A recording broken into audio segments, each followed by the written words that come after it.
In 1932, a new country was made by the Japanese in a region of China known as Manchukuo. The country was mostly a puppet of the Japanese and relied on Japan heavily for basically everything. It was ruled by the last emperor of China, Puyi. It was mostly reliant on Japan for military duties as the Manchukuo army was reportedly terrible, despite Japan saying it would be a multiracial paradise. Yet, those who weren't Manchu or Japanese were heavily discriminated against. The country was a sad excuse of a place and never lived up to the goals that it set out for itself.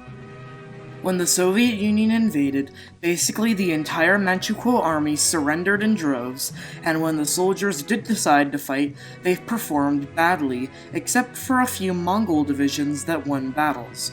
The Soviets invaded on August 18, 1945, and on August 17, Puyi officially dissolved Manchukuo. He was captured and sent to the Soviet Union, being returned to China after the war was over. Manchuria then became part of China and has stayed that way. But what if it went differently? What if Manchukuo survived? Our divergence point will be that the Soviet Union decides to invade Manchukuo on June 8, 1945, without encouragement from the USA. In our timeline, Truman promised Stalin great rewards if he helped invade Manchuria at the Yalta Conference. So, in this timeline, Stalin decides to invade Manchukuo without any promises from the Yalta Conference. This causes them to take more of Manchukuo than in our timeline, and after the end of World War II, they're awarded Manchukuo as a prize on top of the rest of Eastern Europe, angering China. For this video, we aren't going to talk much about what happens in the rest of the world, but not much would change. We also need to talk about an interesting issue.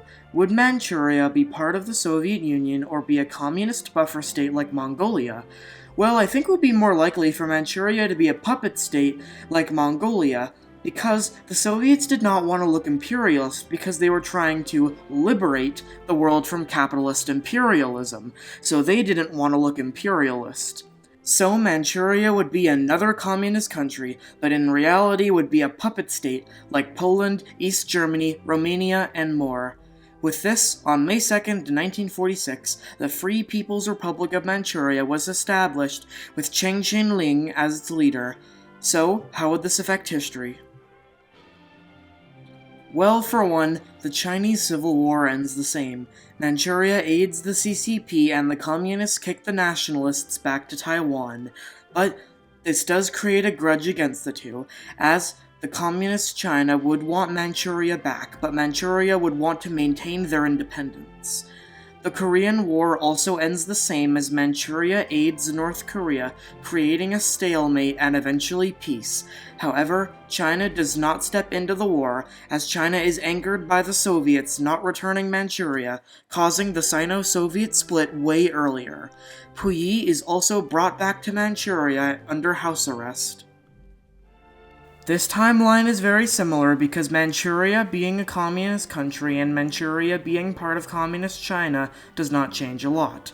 But how would the country be run? First, the military stuff would be mostly done by the Soviets, including stationing nukes in Manchuria, and using the ports of Manchuria as warm water naval bases, which is something that Russia really likes. The Manchurian economy would be mostly based off mining as the area is very resource-rich. Many Russians in the Far East would also regularly visit Manchuria on vacations, because it was right by. Also, the skyline of many cities in Manchuria would have commie blocks, and it would of course be run by the Communist Party of Manchuria. The next part in our story comes in the late 1980s, when the Soviets are weakened. Over the years, many have been getting tired of the authoritarianism of the government under Lee Chang-chun, and many protest movements based in South Korea begin, aiming for the democratization of Manchuria. In 1990, mass protests erupt in the three largest cities in Manchuria, calling for Manchuria to become a democratic republic. The same year, many politicians calling for a democratic Manchuria return from Korea to lead the protests. However, many are quickly arrested. After the Tiananmen Square massacre, riots increase in anger, thinking they will be next. The chaos continues until the next year when the Soviet Union collapses. Manchurian officials agree to meet with protesters to sort out an agreement. On February 26, 1992, elections are agreed. And in April 1992, Manchuria transitions to a democracy and elections are held. The Manchurian Front Party wins the election and the name was changed to the Republic of Manchukuo. The flag was also reverted back to the old Manchukuo flag. A day after, Puyi, who was 84 years old, was released from house arrest and he gave a speech announcing the new era for Manchukuo. But a year later, Puyi dies at his home in Dalian at 85 years old. So, with Manchukuo being independent in this alternate timeline, how would this change the balance of power in Asia? Well, with this, by the early 2000s, North Korea begins to fall apart. All of its borders are with democratic, hostile nations, and there's little Chinese exports going into supporting North Korea. In our world, China uses North Korea to block Western countries from having a direct border with China. But in this universe, Western countries completely surround North Korea and have a border with China. Therefore, China is less inclined to support North Korea.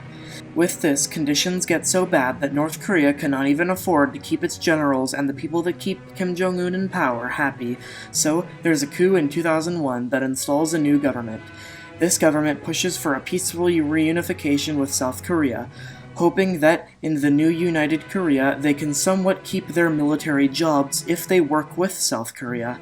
So, with this, in 2003, Korea is fully reunified, but the path to full integration will take many, many years. With this, China takes a more aggressive foreign policy, trying to now have to reunify Taiwan and Manchukuo. Most of Manchukuo's focus would be trying to make itself known on the world stage and defend its independence.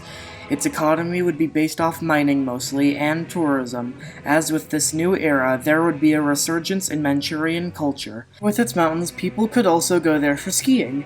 It could also try to develop tech like South Korea and Japan, which it likely would.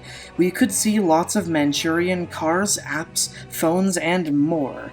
Its largest cities would be Shenyang, Dalian, and Harbin, and it would have a population of 107 million, giving it a huge workforce similar to Japan, and its total GDP would be $1.4 trillion. It would also be the 29th largest country in the world. Manchuria would likely be Western aligned as it would be threatened by China, and would also have a pretty large military. In the end, if Manchukuo survived, it would be a very interesting scenario, and the history and balance of power in Asia and our modern world would be completely turned around. So, what would have actually happened? Would this have started a war? And why is this flag so cool for some reason? That's a very good question.